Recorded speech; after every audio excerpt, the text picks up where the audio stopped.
Welcome back. It's art time class. Today I'm going to show you how to save an image and take a screenshot on your tablet. Let's get started. On your tablet, you're going to need to search for an image that's school appropriate. I found my favorite Pokemon, Eevee, in Safari. Next, I'm going to click on the image that I'd like to save. That's this one right up here. I'm going to save this image by clicking and holding right here. Let's take a close look at that. So I'm going to click and hold. Did y'all see what happened with the photo? If I click and move my finger, it moves the page. I want to click and hold right there, and that's going to bring up this menu. I want to add it to photos. There's like a little box with an arrow sticking down. That's the one we want, add to photos. Once we add it to photos, we can go back to the Photos app, and it should be whoop, right down there at the bottom. Now, what if we want to take a screenshot? A screenshot's very helpful because maybe you want to save more than just the image. You want to save something around the image, or maybe you want to save the information from where you got the image, or anything else that's on the page. It takes a screenshot of all of this.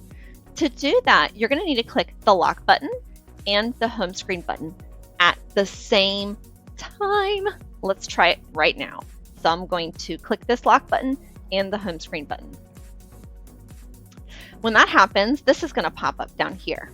If I click on it, it opens up and I can move this around. I can make the image smaller if I want and zoom in on just and save just a certain part. It's kind of up to you. Say I want to save the border and the information on where this image is. That would be helpful information, right? So once I've cropped it and made it the size I want it to be, I'm going to click the Done button up here. And I want to save it to Photos again. Now that I've done that, when I click on the home screen and click on the button for Photos, that Photos app, I'm going to see my Eevees here and here. Be sure to send me a copy of the photos that you saved. In the next coming weeks, we're going to be playing with the edit icon to learn how to change these images and edit them, along with a few other apps as well. Till next time, class, keep being creative. And send me a picture of your screenshot. And send me a picture of your saved photo. Send me both.